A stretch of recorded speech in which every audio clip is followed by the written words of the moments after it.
ರಾಜ್ಯಕ್ಕೆ ಮೋದಿ, ಕ್ಷೇತ್ರಕ್ಕೆ ಬೊಮ್ಮಾಯಿಯಣ್ಣ. ದೇಶಕ್ಕೆ, ಕ್ಷೇತ್ರಕ್ಕೆ ಅಲ್ವಾ? ಈಗಾಗಲೇ ಅಶೋಕಣ್ಣ ಅವರು ನಿಮ್ಮನ್ನ ಕುರಿತು ಬಹಳ ಚೆನ್ನಾಗಿ ಮಾತನಾಡಿದ್ರು.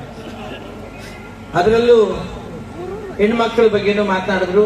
ಕೆಲವೊಬ್ಬರ ಬಗ್ಗೆ ಮಾತಾಡ್ತಾ ನಾಲ್ಕು ಮದುವೆ ಅಂತ. ಆದ್ರೆ ಹೆಣ್ಣು ಮಕ್ಕಳಿಗೆ ಮಾತ್ರ ಎರಡೆರಡು ಮನೆಗಳು ಇರಕ್ ಸಾಧ್ಯ.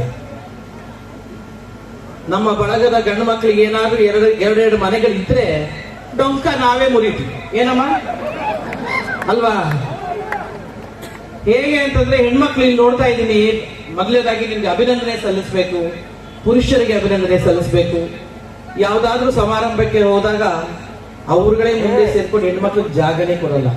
ಆದ್ರೆ ನಮ್ಮ ರೋಣದಲ್ಲಿ ಹಂಗಲ್ಲ ರೀ. ಹೆಣ್ಮಕ್ಳನ್ನೂ ಕೂಡಿಸಿ ತಾವೂ ಕೂತಿದ್ದೀರಿ ಅಂತಂದ್ರೆ ಅದು ಬಿಜೆಪಿಯ ಸಂಸ್ಕೃತಿಯನ್ನ ತೋರಿಸ್ತದೆ. ಯಾವುದೇ ವಿಷಯದಲ್ಲಿ ಜಯ ಗಳಿಸಬೇಕು ಅಂತಂದ್ರೆ ಅಲ್ಲಿ ಹೆಣ್ಣು ಮಕ್ಕಳು ಜೈ ಅನ್ಬೇಕು ಅಂತ. ಯಾಕಂದ್ರೆ ನಾನು ಮೂಲದಿಂದ ಚಿತ್ರರಂಗದಿಂದ ಬಂದವಳು. ಒಂದು ಚಿತ್ರ ಅದು ಯಶಸ್ವಿ ಆಗ್ಬೇಕು ಅಂತಂದ್ರೆ ಹೆಣ್ಣು ಮಕ್ಕಳು ಚಿತ್ರಮಂದಿರಕ್ಕೆ ಬಂದು ಚಿತ್ರ ಜಾಸ್ತಿ ನೋಡಬೇಕು ಅಂತ. ಒಂದು ಪಕ್ಷ ಸರ್ಕಾರ ಮಾಡಬೇಕು ಅಂತಂದ್ರೆ ಅಲ್ಲಿ ಹೆಣ್ಣು ಮಕ್ಕಳು ನಮಗೆ ಆಶೀರ್ವಾದ ಮಾಡಿದ್ರೆ ಮಾತ್ರ ನಮಗೆ ಸರ್ಕಾರ ಮಾಡ್ಲಿಕ್ಕೆ ಸಾಧ್ಯ ಆಗ್ತದೆ ಅಂತ. ಅರೆ ಏನಿದು ಹೆಣ್ಮಕ್ಕಳನ್ನೆಲ್ಲ ಎಲ್ಲ ಬೇರೆ ನಮ್ಮ ರಾಜ್ಯ ಸರ್ಕಾರ ಆವರಿಸ್ಕೊಂಡ್ಬಿಟ್ಟಿದೆ. ಎಲ್ಲವನ್ನು ಗ್ಯಾರಂಟಿ ಗ್ಯಾರಂಟಿ ಗ್ಯಾರಂಟಿ ಅಂತ ಹೇಳಿ ನಮ್ಗೇನ್ ಬೇಜಾರಿಲ್ಲ ರೀ. ನೀವು ಬಸ್ ಫ್ರೀಯಾಗಿ ಕೊಡ್ತೀರಾ ಹೆಣ್ಮಕ್ಳಿಗೆ? ಕೊಡಿ. 2,000 ರೂಪಾಯಿ ಕೊಡ್ತೀರಾ? ಕೊಡಿ. ನಾವು ಈ ಚುನಾವಣೆಯ ಮೂಲಕ ನಿಮ್ಮ ಗ್ಯಾರಂಟಿಗಳನ್ನ, ರಾಜ್ಯ ಸರ್ಕಾರ ಕೊಡುತ್ತಿರುವ ಗ್ಯಾರಂಟಿಗಳನ್ನ ನಿಲ್ಲಿಸೋದಿಲ್ಲ. ನಿಲ್ಲಿಸ್ಲಿಕ್ಕೆ ನಾವು ಬಂದಿಲ್ಲ. ಆದ್ರೆ ನಮಗೆ ಕೆಲವು ಸಮಸ್ಯೆಗಳ ಬಗ್ಗೆ ಹೇಳ್ತೀರಿ. ಅದು ನೀವು ಒಪ್ಕೊಳ್ತಿರೋ ಬಿಡ್ತಿರೋ ನಿಮ್ಗೆ.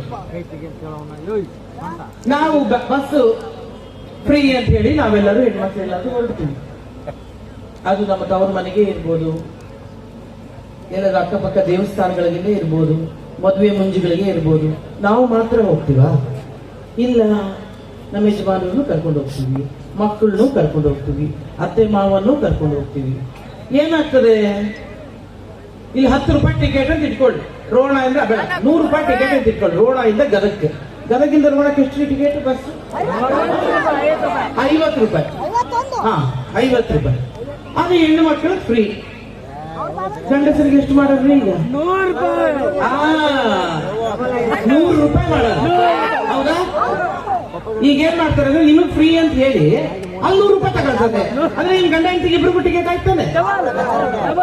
ಅದು ಗುಟ್ಟು ಗೊತ್ತೇ ಆಗಿಲ್ಲ ನಮಗೆ. ಹೆಂಗೆ ಅಂದ್ರೆ ಅದರಲ್ಲಿ ಹೆಣ್ಮಕ್ಳು ನಾವು ತುಂಬಾ ಬುದ್ಧಿವಂತರು. ನಾವು ಬಹಳ ಶಕ್ತಿ ಇದ್ರು. ನಾವು ಹನುಮಂತನ ತರ. ನಾವು ಹನುಮಂತನಿಗೆ ಏನು ಅಂತಂದ್ರೆ ಅವನು ನೀನು ಈ ದಡದಿಂದ ನೀ ಈ ದಡಕ್ಕೆ ಹಾರಬಲ್ಲೆ ಅಂತ ಹೇಳಿ ಶಕ್ತಿಯನ್ನು ತುಂಬಿದ್ರೆ ಮಾತ್ರ ಹನುಮಂತ ಎಸ್ ಅಂತ ಹೇಳ್ಬಿಟ್ಟು ಭಾರತದಿಂದ ಅಂದ್ರೆ ಶ್ರೀಲಂಕಾ ಹಾರಿ ಅಲ್ಲಿ ಸೀತೆ ಮಾತೆಯನ್ನು ನೋಡಿ ಬಂದ ಅಂತ. ಆದ್ರಿಂದ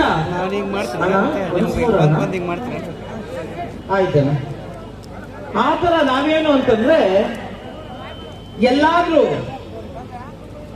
ಹಬ್ಬ ಹರಿದಿನಗಳಲ್ಲಿ ನಾವು ಸೀರೆ ತಗೊಳ್ಬೇಕು ಅಂತ ನಮ್ಮ ಯಜಮಾನ್ರು ಏನಾದ್ರು ಹೇಳ್ಬಿಟ್ರೆ ನಾವೇನ್ ಮಾಡ್ತೀವಿ? ಅಂಗಡಿಗಳಿಗೆ ಹೋಗ್ತೀವಿ. ಅಂಗಡಿಗಳಿಗೆ ಹೋಗಿ ಒಂದೇ ಸೀರೆ ನೋಡ್ಬಿಟ್ಟು ತಗೊಂಡ್ಬಂದ್ಬಿಡ್ತೀವ. ತಗೊಳ್ಳೋದು ಒಂದೇ ಸೀರೆ. ಸರಿ, ಅತ್ತೆ ಮಾವ ಯಾರಾದ್ರೂ ಇದ್ರೆ 1-2 ಸೀರೆ 3 ಸೀರೆ ತಗೊಳ್ತೀವಿ. 3 ಸೀರೆ ತಗೊಳ್ತೀವಿ ಅಂದ್ರೆ 3 ಸೀರೆ ಹಾಕ್ಬಿಟ್ಟು ಅದೊಂದು ಕೊಡು ಇದೊಂದು ಕೊಡು 5 ಸಾಕು ಅಂತ ಬರ್ತೀವ. ಯಾರಾದ್ರೂ ಬಂದಿದ್ದೀರಾ ಆತರ? ಇಲ್ಲ. ನಾವು 3 ಸೀರೆ ತಗೋಬೇಕು ಅಂದ್ರೆ ಒಂದು 100 ಸೀರೆ ನಾವು ನೋಡಿರ್ತೀವಿ ಅಲ್ವಾ? ಆದ್ರೆ ಏನ್ ಮಾಡ್ತೀವಿ? ಇನ್ನೊಂದು ಇಂಟ್ರೆಸ್ಟಿಂಗ್ ಏನು ಅಂತಂದ್ರೆ ಹಬ್ಬ ಹರಿದಿನ ಅಂದ ತಕ್ಷಣ ನಮ್ಮೂರುಗಳಲ್ಲಿ ಗೊತ್ತಿಲ್ಲ, ರೋಣಾದ್ರಲ್ಲಿ ದ್ರೋಣಾಪುರದಲ್ಲಿ ಹೆಂಗೆ ಅಂತ ಗೊತ್ತಿಲ್ಲ. ಬೆಂಗಳೂರಿನಲ್ಲೆಲ್ಲ ಡಿಸ್ಕೌಂಟ್ ಸೇಲ್ ಅಂತ ಆಗ್ತಾರೆ.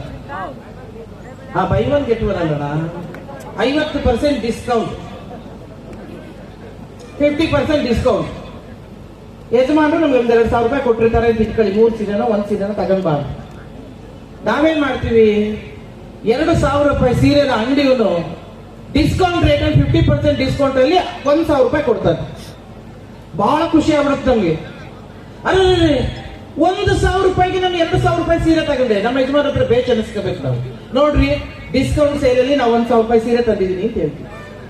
ಅದು ಬುದ್ಧಿವಂತ ಅಂಗಡಿಯವನು ಅದ್ರ ರೇಟೇ 1,000 ರೂಪಾಯಿ, 2,000 ರೂಪಾಯಿ ಅಂತ ಹಾಕ್ತಾನೆ.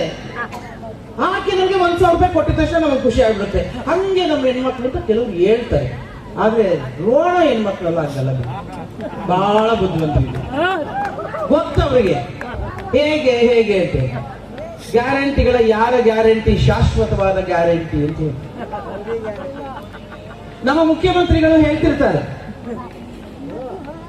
ದೇಶದ ನಾಯಕನಾಗಿರ್ಬೇಕು ಅಂದ್ರೆ ಅವನಿಗೆ ದಮ್ಮು ಮತ್ತು ತಾಕತ್ತು ಇರಬೇಕು. ಒಪ್ಕೊಳ್ಳೋಣ ಕಣ್ರಿ, ಒಪ್ಕೊಳ್ಳೋಣ. ಯಾಕೆ ಅಂತಂದ್ರೆ ಅಶೋಕಣ್ಣ ಆಗ್ಲೇ ಹೇಳಲು, ಶತ್ರುಗಳ ಇರುವ ಜಾಗಕ್ಕೆ, ಶತ್ರುಗಳು ಅಡಗಿ ಕುಳಿತುಕೊಂಡಿರುವ ಜಾಗಕ್ಕೆ, ಆ ಜಾಗಕ್ಕೆ ಹೋಗಿ ಬಾಂಬ್ ಹಾಕಿ ಉಡಿಸ್ ಮಾಡಿದ ಯಾರಿಗಿತ್ತು ರೀ? ಯಾರಿಗಿತ್ತು ಹೇಳಿ? Surgical strike, air strike, note ban ಮಾಡುವ ದಮ್ಮು ತಾಕತ್ತು ಯಾರಿಗಿರ್ತಾರೆ? 1,000 ರೂಪಾಯಿ 500 ರೂಪಾಯಿ ಢಮಾರ್ ಅಂತ ಒಂದು ಬ್ಯಾನ್ ಆಗೋಯ್ತು. ಆ ತಾಕತ್ತು ಯಾರಿಗಿತ್ತು ಮಾಡೋದು? ಅದು ಆರ್ಟಿಕಲ್ 370, 370 ಆರ್ಟಿಕಲ್. ನಮ್ಮ ದೇಶದ ಕಿರೀಟವಾಗಿರುವ ಕಾಶ್ಮೀರವನ್ನ ತಂದು ಭಾರತಕ್ಕೆ ಜೋಡಿಸಿ ನಿಜವಾದ ಭಾರತ್ ಜೋಡೋ ಕಾರ್ಯಕ್ರಮವನ್ನು ಮಾಡಿದ ತಾಕತ್ತು ಯಾರಿಗಿರ್ತದೆ? ಹೆಣ್ಮಕ್ಳೇ, ನಿಮ್ ಪರವಾಗಿ ಮಾತಾಡ್ತಾ ಇದ್ರಿ, ನೀವೇ ಕೂಗೋದಿಲ್ಲ, ಬರೀ ಗಂಡಸರು ಕೂಗ್ತಾವ್ರೆ, ನೀವು ಕೂಗ್ಬೇಕು. ಹೇಳಿ ಹೆಣ್ಮಕ್ಳೇ, ಯಾರಿಗಿತ್ತು? ಅಶೋಕಣ್ಣ ಹೇಳಿದ್ರು ಆಗ್ಲೇ, ಪ್ರಪಂಚದಲ್ಲಿ ಚಂದ್ರಯಾನ ಮಾಡಿದ್ದು. ಚಂದ್ರಯಾನ ಪ್ರಪಂಚದಲ್ಲಿ ಬೇರೆ ಬೇರೆ ದೇಶಗಳು ಚಂದ್ರಯಾನಗಳು ಯಶಸ್ವಿಯಾಗಿ ಮಾಡಿದವೆ. ಆದರೆ ಚಂದ್ರನ ದಕ್ಷಿಣ ಭಾಗಕ್ಕೆ ಮೊಟ್ಟ ಮೊದಲು ಕಾಲಿಟ್ಟಿದ್ದು ಭಾರತ ದೇಶ. ಅದನ್ನು ಮಾಡುವ ತಾಕತ್ತು ಯಾರಿಗಿರ್ತದೆ? ಚಂದ್ರನ ದಕ್ಷಿಣ ಭಾಗಕ್ಕೆ. ಹಾಗೆ ನಾವೆಲ್ಲರೂ ಮರ್ತಿದ್ದೀವಿ. ಕೋವಿಡ್ ಟೈಮಲ್ಲಿ ಸ್ವದೇಶಿ ನಿರ್ಮಿತ ಇಂಜೆಕ್ಷನ್ ಅನ್ನ ಕಂಡಿಡಿದು ಕೋಟ್ಯಾಂತರ ಜೀವವನ್ನು ಉಳಿಸಿದ ತಾಕತ್ತು ದಮ್ಮು ಯಾರಿಗಿರ್ತದೆ? ಬರೀ 100 ಕೋಟಿ ರೂಪಾಯಿ ಅಲ್ಲ, 100 ಕೋಟಿ ಇಂಜೆಕ್ಷನ್ ಅಲ್ಲ ರೀ, 30 ಕೋಟಿ ಇಂಜೆಕ್ಷನ್ಗಿಂತ ಹೆಚ್ಚು ಇಂಜೆಕ್ಷನ್ಗಳನ್ನ ಪರದೇಶಗಳಿಗೆ ರಫ್ತು ಮಾಡಿದ ತಾಕತ್ತು ದಮ್ಮು ಮೋದಿರವರಿಗಿತ್ತು. ಅಷ್ಟೇ ಅಲ್ಲ, ರಷ್ಯಾ ಮತ್ತು ಉಕ್ರೇನ್ ಯುದ್ಧ ನಡೀತಾ ಇರ್ಬೇಕಾದ್ರೆ